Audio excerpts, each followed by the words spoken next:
back to Behind the Spotlight. Today in the studio, Krizz Kaliko. Yes. Now, we were just talking about some of your background because it was a pretty dark path for you to get to where you are now. Yeah. Talk to us about your experiences with bipolar disorder, anxiety, depression.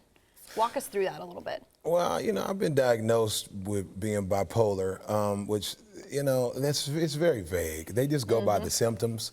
Really, there's no science behind bipolarism, but, you know, there's definitely some symptoms that favored one thing or another. You know, I had a pretty a rough childhood. I mean, it was cool. I mean, I talk about this a lot, and I never mean for it to seem like I just had the worst life ever, because I had a lot of friends. I was pretty popular in school. I danced. I did a lot of stuff. You know, I've been performing since I was in the 4th grade. But I did have a lot of, you know, I've made myself really, I've exposed the vulnerability side of my life, because I talked about getting jumped by a bunch of dudes and getting bullied, you know, in class when they weren't talking about it. That's a big subject now, and back then they weren't really talking about it. And you know, so I look like this though. I got vitiligo. Yeah, I was going to ask you if you could show us. You know, when you take the sunglasses off. Yeah. This is different. And when you're a kid and people see that, what's their immediate reaction? It was like they would either be staring or they would say, "What's wrong?" And then, you know, most of the time they would have these jokes. They would have these jokes, and they'd have these things. They called me zebra. They called me this zebra. Let's see what else I used to get called. All kind of stuff, man. And you know, as a kid, kids are cruel. Oh yeah. So as a kid, it was kind of hard to take, but I learned how to play the dozens really good. So I learned how to really like crack. We called it cracking back then. So I learned how to crack back on them, and especially I would like freestyle rap and crack on people on the bus. So the rap started early then? Yeah, it was like a defense mechanism, you know, but I used to get jumped. I used to get constantly when I was a kid, my sister would have to come outside. She'd come outside with like knives and all of this stuff. Is that for real? Did she seriously wait for you sometimes when you'd come home from school at the door with a knife? Yeah. And she would come outside, I would come running, and I would be running in the door, she'd be running out and swinging this knife at her, my sister April, and you would never, she's scary? You would know, no. She's a beautiful girl. She works for HUD Housing now. She's like totally. She's like the most gentle-natured person, but then with she her brother, was like, she's protective. She was super protective of me. She fought for me a lot until I learned how to, you know, fight for myself when I was about 15. But you know, aside from that, you know, I would get, you know, jumped, stomped, bullied, you know, in school, and then I had a stepfather who was really abusive, you know, as a kid, who, you know, did all kind of crazy stuff to me and my family. And, you know, when you have these mental traumas over and over again, it puts you in it puts your head in a headspace of protection. Because fear and anxiety is actually your protection, it's your security system. It's saying, hey, there's danger there. Well, if you constantly have this happening to you, your brain starts telling you there's danger everywhere. Everywhere. You know, there's danger. And that becomes anxiety, It becomes anxiety, and your brain gets locked in. It's actually called neuroplasticity. And you actually, your brain becomes programmed to do this or to do that, just like you learn how to drive. You know, when you learn how to drive, you don't unlearn how to drive. So it's hard to unlearn your brain how to being anxious, you know. And then, you know, I just blow after blow after blow. You know, I've had a lot of, my mother and my sister were almost killed by drunk drivers, you know, and they would be on life support. And just, you know, my father died when I was like 15, who was the closest person to me in my life at that time.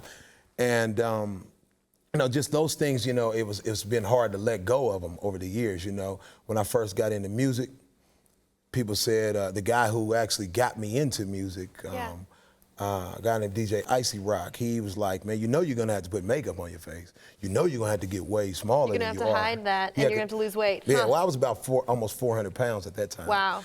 And so he was like, you know you're not gonna be able to make it, but then I met a guy named Tech9 who thought I was just crazy enough looking to join him. Well, and you've said, you know, thank God I don't blend in with everyone. Thank God. Now it's something you embrace. I do. I didn't. I hated that I didn't look like Tommy and blah, blah, blah. And, you know what I mean? I hated I didn't look like these people, you know, but I learned to really look at my strengths and draw on them as I became an adult, you know, and I'm so glad I don't blend in. because people recognize me, and that's a good feeling. It is. You know, when you're trying to do music, you're trying to get recognized. Now it's like when I go to Walmart, and I was just there last night, and I'm taking pictures in line, you know, and everybody's like, wait, yeah, is that him? Yeah, that's what happens usually, you know, and you know, and I'm thankful for that because people didn't used to care, and now I can't even get my Perrier water before they're like, hey, I love you. And I'm like, I love you too. It did make you stand out. It did. And you obviously caught the attention of one beautiful woman by the name of Crystle. Crystle. Yes. She's here in the studio today. She's here. She's here. This is your wife. This is my Crystle, wife. come on up. Yes, this is my wife. You have known each other since high school? Yes. Yeah. Well, I was out of high school. She was in high school. I was kind of robbing the cradle a little bit. Ooh, the younger ladies. But the statutes of limitations is over, so I cannot go to jail. It was all legal, guys. It was all legal. Crystle, so what drew you to Krizz when you first met him? Just like the song Talk Up On It says. I mean, he played me off. He pulled that on you. He pulled it on me. I did. Oh, snap. I was driving down Truce with my girlfriend, and I don't know if a lot of people know this or not, but it was Crystle and Erica in my car, and then it was Eric and Chris in the car that we pulled over. That was the icebreaker. Yeah, that was the icebreaker. Erica and Crystle and Eric and Chris. You're right, right. Well, I was driving, and she said I got the driver, which I thought was unfair, but I'm glad it worked out because here we are 20 years later. But I was a passenger in the car. Yeah, he was like a passenger. Like the song Scrubs, I was in the passenger side. Oh, hey. And he didn't give me a lot of eye contact, and he was like, yeah, I guess I'll give you my number, that type of thing. I guess. That's how you, see, this is what people don't know. This is how you do the cute girls. When the girls are cute. Because they're used to getting a lot of attention. They're used to getting like people all over them. So you're like, hey, how you doing? You're beautiful. Okay, I'm going over here. And this is exactly what happened. He didn't call me for 3 days. You did that? Yeah. There's a 3-day rule. Okay, not anymore. You don't call that Not day. anymore. Come on. That's because there's Tinder and stuff, and you call, and then the hookup Tinder happens. Is a whole it happens beast. that night. You know what I'm saying? I'm happy. I never had to be on Tinder. I'm just, Yeah. But it's been a rough road for you guys. You have been through it all. You've been together for basically 20 years. You have 2 beautiful children now. Yeah. Crystle, was there ever a moment that you just felt like, wow, this is so crazy and so overwhelming? Are we doing the right thing? Because you were so young. Absolutely. You still think that, you know, today. I mean, the road is not easy. It's a roller coaster ride, and there's ups and downs, and he really does express his music to speak to his life. I mean, it's the real deal. There's highs and there's lows.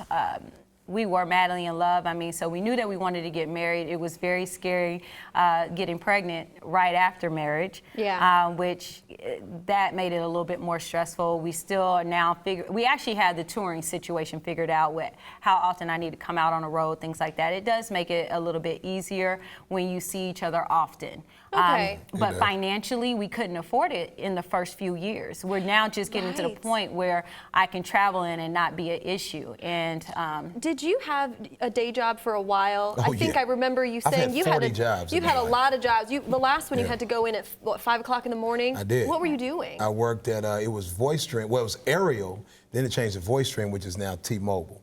Okay. And I was a customer service operator there, and I handled like billing problems. I forgot what it's called, billing analyst. Oh. So I started off just customer service, and I was like a billing analyst. So they would call in and like scream at me about their bill, and you know. Well, so you didn't even think you're still here working a day job. You guys didn't even think. Did you think that you would one day get to this level where you didn't have to worry about that so much? You know, I always knew I would be successful. Yeah. Like I always knew there was something about me. Even when I was in school, like people would write in my yearbook, like, you know, I know you're gonna go places, you know. I was always I was always a bit of a ham. I was always kind of a show off. Like I roller skated, like the movie Roll Bounce. I was skating. Yeah. I always danced. You know, I played ball. So I was kind of popular around town, around Kansas City, just for being me.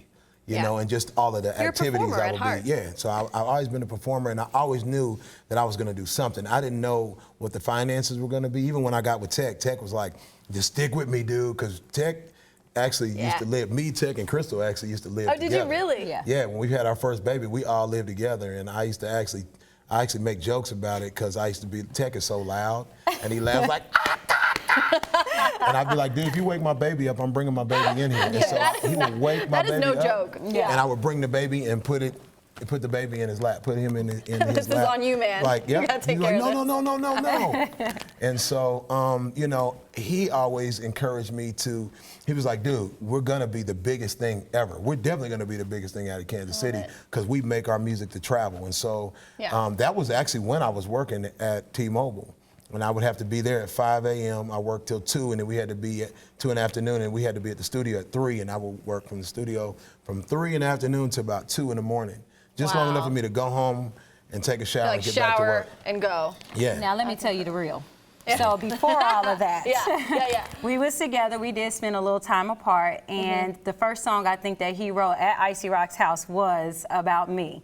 And I always knew that he wanted to do music, but he did hop from job to job to job. He's not a 9-to-5. No. He would always make it up into management. People loved him. I mean, he's great in that sense, but it wasn't enough. And he didn't know that he was going to be a star. But I always told him, you got to find a path and get on, even when I was 19. And I just felt like he was all over the place. Well, when we broke up. She was real mature, though. She's always been like, Despite being younger, you've got the mentality. She's got an old soul. She's been a mature woman since she was 16 years old. And when she got like 19, she played ball. And she got 19 and she thought she wanted to go away to school and play basketball and possibly start playing professionally maybe after that. But she fired me. She left me. I did leave him. For about 3 years without speaking, and she did not go to school.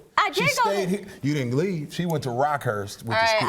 I'm gonna let you guys sort this out in the back because we gotta go to break.